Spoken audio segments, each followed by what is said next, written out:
गुरु जी के चरणों में सादर प्रणाम और सारी संगत को जय गुरु जी।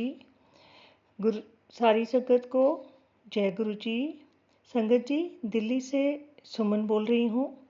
मैं आज गुरु जी महाराज के चरणों में अपना शुक्राना सत्संग रखने जा रही हूँ और आप सबके साथ अपना सत्संग शेयर कर रही हूँ। शुक्राना शुक्राना शुक्राना। गुरु जी महाराज, आपका जितना शुक्राना करें उतना कम है।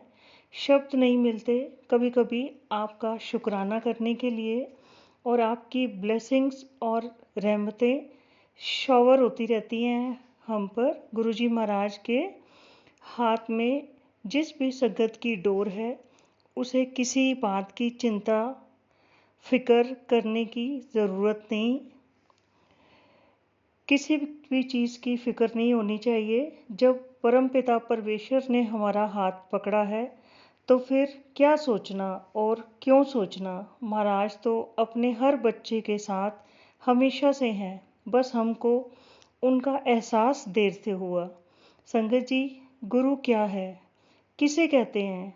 गुरु गुरु परमात्मा से मिलने का ज़रिया होते हैं, जो हमें ईश्वर से जोड़ के रखता है। इस कलयुग की धरती पर पाप इतने बढ़ गए हैं और हम अज्ञानी और नादान लोग भूल गए हैं कि ईश्वर है, रब है। अपने दूसरे कामों में हम इतना उलझ गए हैं कि हम समय से रब को याद ही नहीं करते।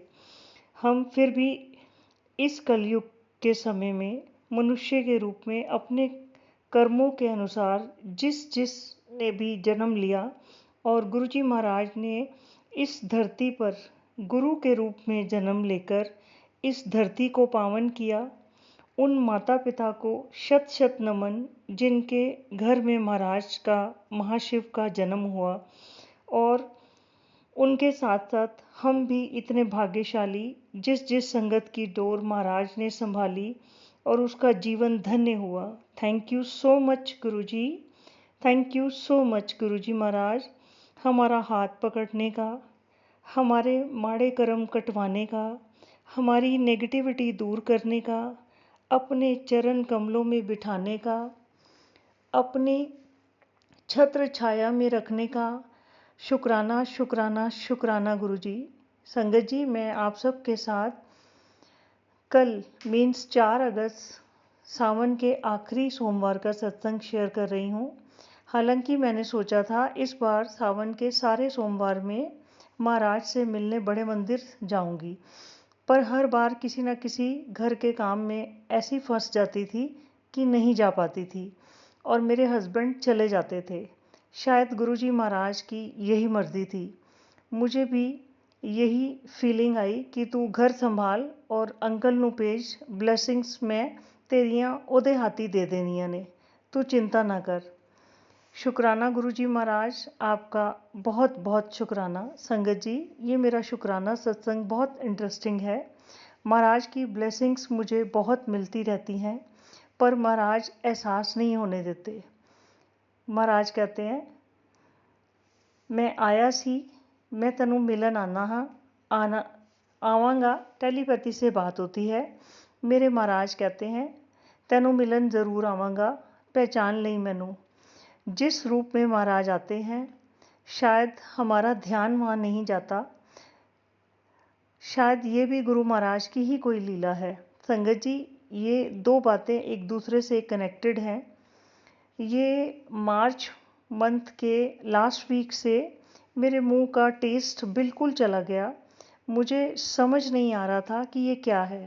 पहले तो मैंने ध्यान नहीं दिया, पर यह परेशानी बढ़ती गई और अप्रैल मंथ में मेरी नीस की वेडिंग थी, 16 अप्रैल 2025, और उसके 2 दिन पहले मेरे मुंह में 2 बहुत बड़े बड़े छाले हो गए और मैं बात नहीं कर पा रही थी। मैंने गुरुजी महाराज से अरदास की, महाराज घर में शादी है, मैं बात नहीं कर पाऊँगी, शादी एंजॉय कैसे करूँगी। मुझे महाराज ने भाव दिया, डॉक्टर को दिखा। मेरे अंकल और मेरी डॉटर ने भी कहा, मम्मी डॉक्टर को दिखाओ और मेडिसिन लो।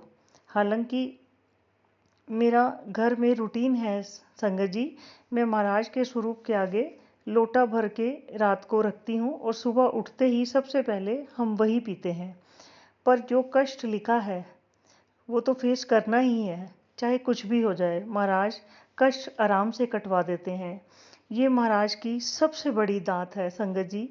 मेरी इस बात पर आप ध्यान ज़रूर देना। मैं महाराज को अरदास कर रही थी और ये भी कह रही थी, महाराज आपकी मर्ज़ी जिस हाल में रखें।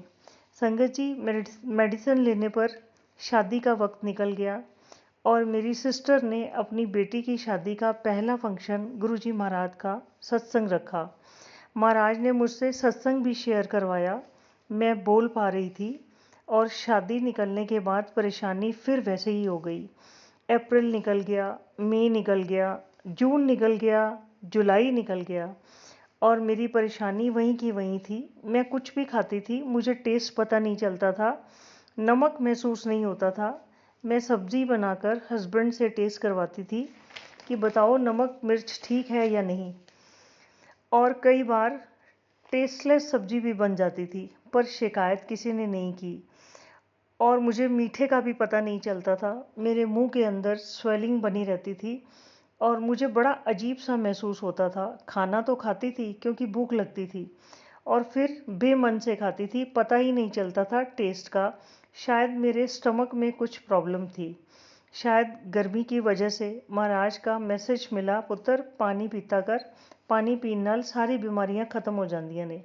मैं पानी पीती थी, शुक्राना करती रहती हूँ गुरुजी का। कहती थी, महाराज पानी तो पीती हूँ, आपका जल प्रसाद भी पीती हूँ, फिर भी परेशानी वहीं की वहीं है। किसी ने सजेस्ट किया कि आप शुगर टेस्ट कराओ, पर मुझे पता था शुगर की प्रॉब्लम नहीं है। मैंने अपनी सेटिस्फेक्शन के लिए टेस्ट करवाया और रिपोर्ट बिल्कुल ठीक आई। समय निकलता रहा। 28 जुलाई को मैंने हस्बैंड के साथ बड़े मंदिर जाने की तैयारी की, लेकिन घर के किसी काम की वजह से नहीं जा पाई। फिर 4 अगस्त की सुबह सुबह मैं उठी। मैंने गुरुजी महाराज के सामने हाथ जोड़कर अरदास की, महाराज आज कुछ भी हो जाए मैंने आपको मिलने बड़े मंदिर ज़रूर आना है। आज सावन का आखिरी सोमवार है, गुरुजी मैंने ज़रूर आना है। और गुरुजी महाराज आज आप मेरे को ठीक करें, 4 महीने से मैं परेशान हूँ। इतना बोलकर मैं निकल गई। संगत जी, जब भी मैं बड़े मंदिर पहुँचती हूँ, जाती हूँ, तो रास्ते में मैं मंत्र जाप करती हुई जाती हूँ, मंत्र जाप करती हुई वापस आती हूँ। दूसरा सत्संग भी इसके साथ ही कनेक्टेड है, वो मैं आप सबके साथ शेयर कर रही हूँ।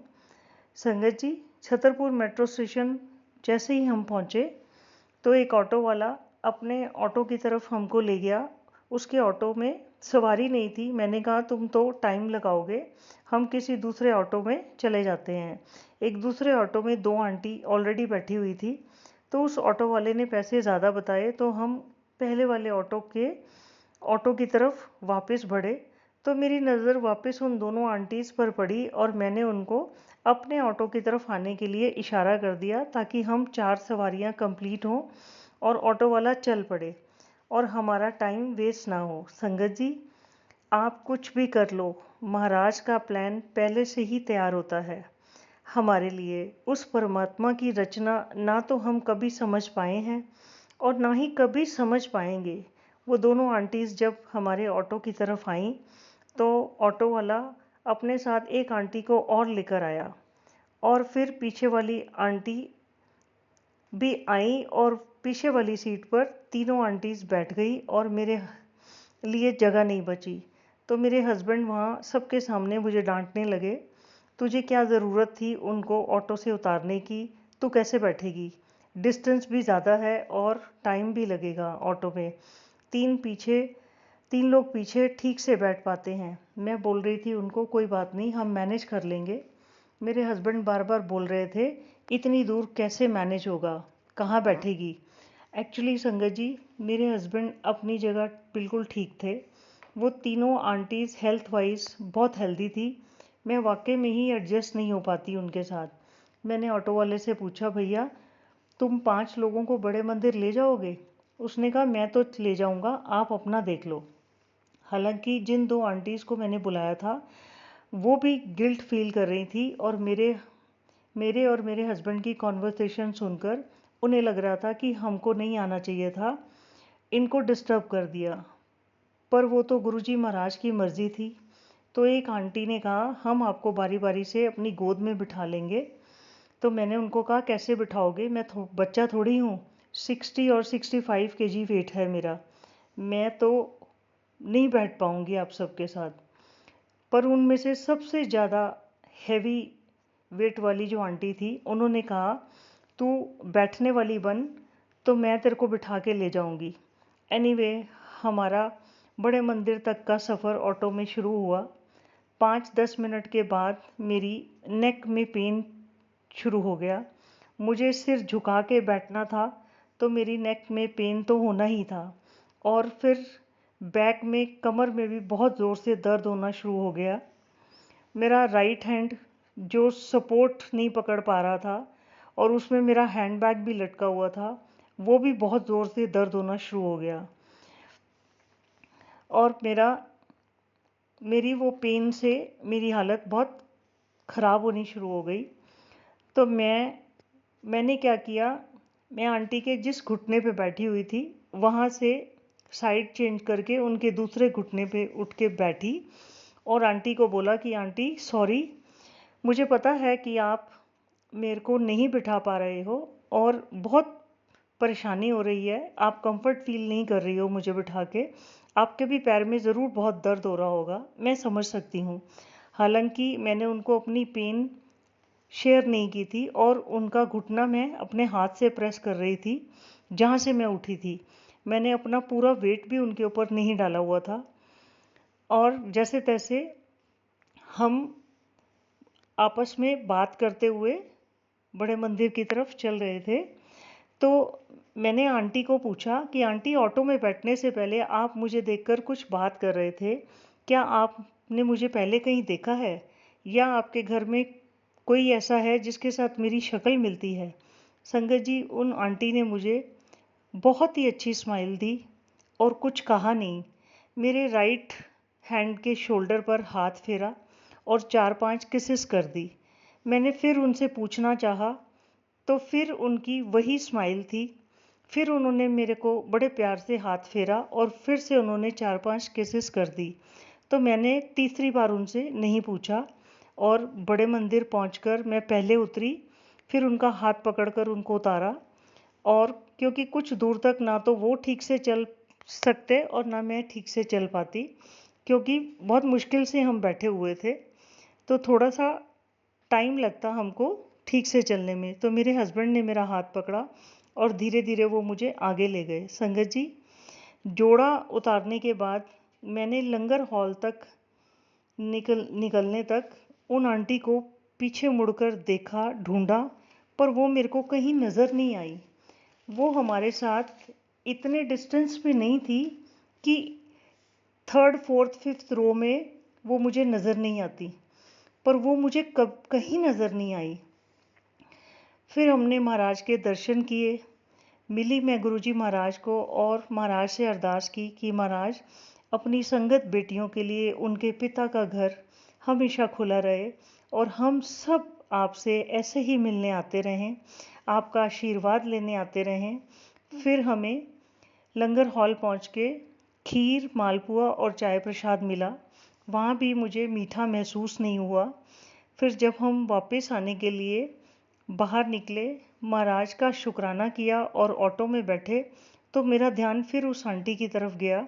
मैंने अपने हस्बैंड से शेयर किया कि ऐसे आंटी ने मुझे ऐसे प्यार किया, मैंने तो वो बात समझी नहीं कि आज गुरुजी महाराज की बहुत बड़ी ब्लेसिंग मुझे मिली है। मेरा तो ध्यान ही नहीं गया उनकी तरफ, नहीं तो कोई अनजान लेडी ऐसे किसी को क्यों प्यार करेंगी। लख लख शुक्राना मेरे गुरुजी महाराज, अनंतम अनंतम शुक्राना। आपकी माया, आपकी प्लानिंग, आप ही जाने। मैंने उन आंटी को थैंक यू करना था और जय गुरुजी बोलना था, और मैंने गुरुजी महाराज को हाथ जोड़कर कहा, गुरुजी, मुझे नहीं पता आज आंटी के रूप में आप आए थे मेरे साथ, जो मुझे इतना प्यार दिया, अपनी गोद में बिठाया आपने, आप उन आंटी की हेल्थ हमेशा ब्लेस करना Guruji. Thank you so much, thank you so much Guruji महाराज। और घर पहुंचकर मैंने फील किया कि मेरे मुंह में 80% फ़र्क पड़ गया है। Thank you so much Guruji, thank you so much मेरी तकलीफ़ दूर करने के लिए। संगत जी, महाराज का लंगर प्रसाद सच में सबके लिए बहुत बड़ी मेडिसिन है। उसे वहाँ पूरा ख़त्म करें और वहीं बैठकर ख़त्म करें, कभी घर में ना लेके आएँ, क्योंकि वो प्रसाद आपको जो वहाँ मिलता है ना तो वो आपके बच्चों के लिए होता है, ना ही आपके किसी फैमिली मेम्बर के लिए होता है। पता नहीं महाराज ने हमारा कौन सा कष्ट, कौन सी तकलीफ़ दूर करनी होती है। सो शुक्राना गुरुजी, मेरी हर श्वास से आपका शुक्राना, हर पल का शुक्राना, हर क्षण का शुक्राना गुरुजी। सत्संग करवाने का पता नहीं, ये सत्संग मेरा उस आंटी तक पहुँचे, उनका भी बहुत बहुत शुक्राना जिन्होंने मुझे महाराज के रूप में बहुत सारा, ढेर सारा प्यार दे गई। मैं अपने सत्संग को यहीं समाप्त करती हूँ।